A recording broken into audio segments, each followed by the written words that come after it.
বাবা হাতি কেন রাস্তায়? হ্যাঁ টাকা দাও এখন, নাইলে ছাড়বে না। ড্রেজার পড়ে গেছে, ড্রেজার না বুলডোজার, এটা কি বলে জানো? ভেকু। এই যে পিছলে পড়ে গেছে, এই হচ্ছে ঘটনা।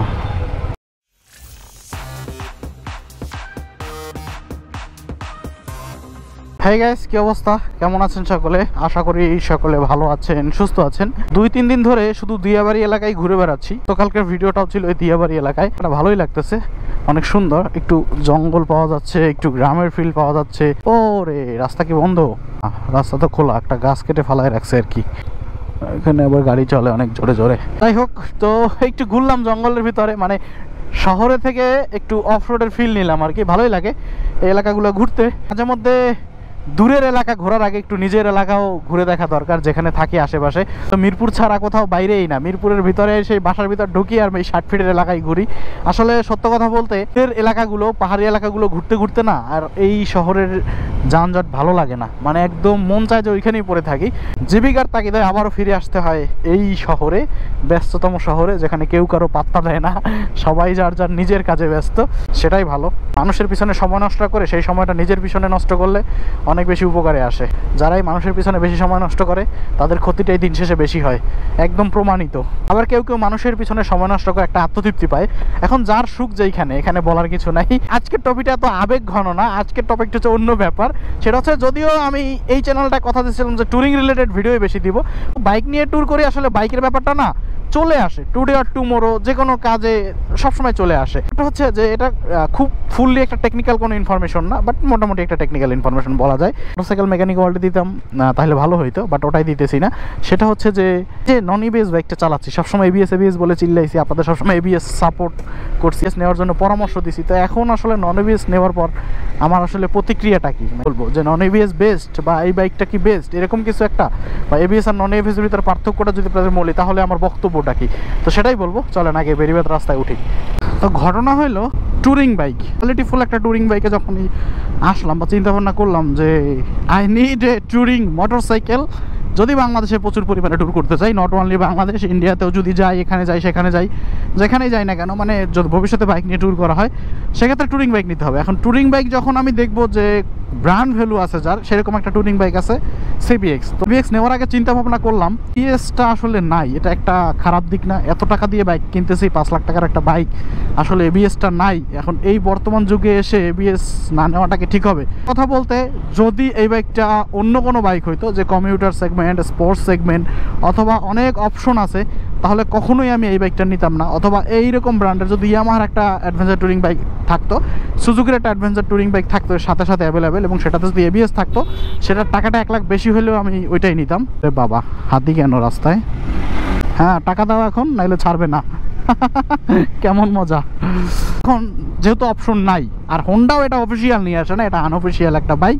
ব্র্যান্ড ভ্যালু আছে এই 3-4টা কোম্পানির ভিতরে একমাত্র হোন্ডাই আনছে। থেকে আবার ভাবতেছেন যে অ্যাডভেঞ্চার ট্যুরিং বাইকে এবিএস হয় না, এটা ভুল ধারণা।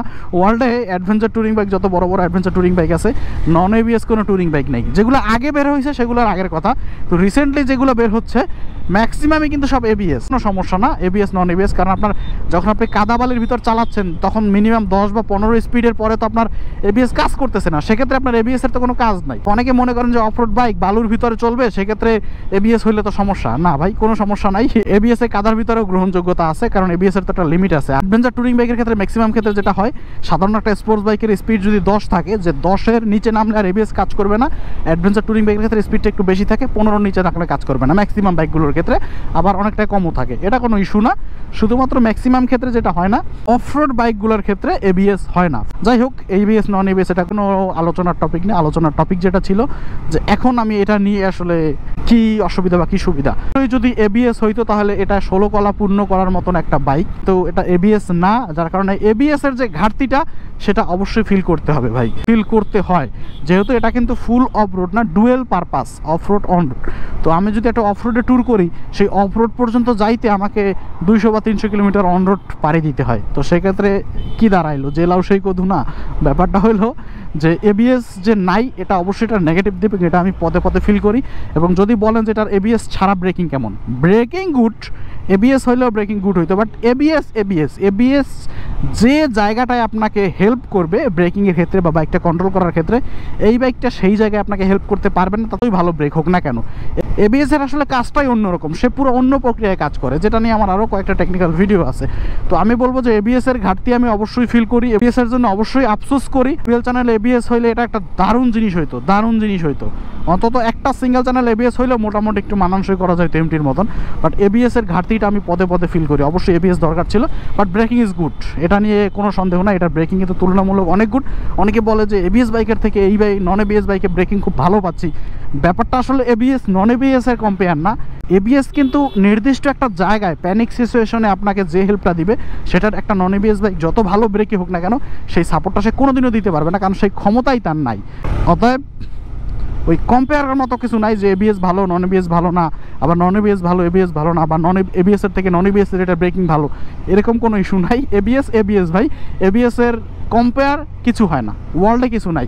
অলরেডি বেরিবাদ এরিয়ায় না একটা শীতকাল ভাব চলে আসছে, এবং সকালবেলা এখান থেকে চালাইলে তো মানে জ্যাকেট গায়ে দেওয়ার মতন অবস্থা, এত বাতাস লাগে, সেরকম অবস্থা। আর এখন বিকেলবেলা মনে হচ্ছে শীতকাল, এরকম একটা ভাব চলে আসছে। যদিও অক্টোবরের একদম শুরু থেকেই বেরিবাদে, আপনি ঢাকার আর কোথাও শীত পড়ুক আর না পড়ুক, বেরিবাদে হচ্ছে শীত পড়েই যাবে। এই যে টিভিএসের ওয়্যার হাউস, এখানে এসে ফ্যাক্টরি থেকে গাড়িগুলো সব এখানে জমা হয়, তারপর এখান থেকে আবার সাপ্লাই হয় হাজার গাড়ি, বিশাল বড় ওয়্যার হাউস এটা।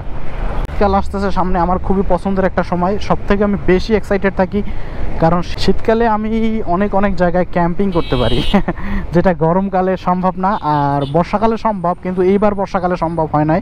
এখন যে ঠান্ডাটা আপনারা পাচ্ছেন, এই যে কয়েকদিন ধরে টানা বর্ষা, এরকম কিন্তু বর্ষাকালে ঠান্ডা থাকার কথা, তো এবার তো পুরাই ব্যতিক্রম হয়েছে। কারণ এবার ব্যতিক্রম হওয়ার কারণে যে কোথাও বৃষ্টি হয় না সেরকম, এবং প্রচণ্ড গরম ছিল, যার কারণে হচ্ছে এবার সেই কপালটা ছিল না। তবে এখন সময়টা আসছে, কিন্তু তার ভিতরে শীতকালও চলে আসছে। তো এবার হচ্ছে বেশ কিছু ক্যাম্পিং করব, যদি কপাল ভালো থাকে তাহলে। বাংলাদেশে আমার অনেকগুলো জায়গা টার্গেট আছে ক্যাম্পিং করার। না, ঢাকার ভিতরেও হালকা শীত পড়তেছে, এখন অলরেডি 5টা বেজে গেছে, তো 5টা বাজার পর থেকে ঠান্ডা বাতাস। কি হয়েছে এখানে? আচ্ছা, ট্রাক থেকে হচ্ছে পড়ে গেছে, ড্রেজার পড়ে গেছে। ড্রেজার না বুলডোজার, এটা কি বলে জানো, ভেকু, এই যে পিছলে পড়ে গেছে, এই হচ্ছে ঘটনা। যদি এইবার অক্টোবর থেকে মোটামুটি রকমের একটা শীত পড়ে আর কি, অক্টোবরের মাঝামাঝি থেকে পড়লে, তো অক্টোবরের মাঝামাঝিতেই পড়বে, কারণ সেপ্টেম্বর তো অলমোস্ট শেষ, আর হয়তো বা 10 দিন বাকি আছে। তো যদি পরে, তাইলে হচ্ছে চিন্তাভাবনা হচ্ছে অক্টোবর থেকে ক্যাম্পিং ট্যুর শুরু করে দিব, কারণ শীত পড়লে কোনো রকম গ্যাপ দেওয়া যাবে না। গ্যাপ না দিয়ে, কারণ আমাকে এবার অনেকগুলো জায়গা কভার করতে হবে, যতগুলো জায়গা এখনও একদম ফ্রেশ আছে, যে এখন পর্যন্ত ট্যুর করা হয় নাই, এরকম যত জায়গা আছে সব জায়গা কভার করতে হবে। তবে অবশ্যই সেটা সোলো, একা আর কি, দলবল নিয়ে না, কারণ একা ট্যুরিং করাতে আমি কমফোর্ট, একা ক্যাম্পিং করাতেও কমফোর্ট, আর সেটাই কন্টিনিউ করতে চাচ্ছি আর কি।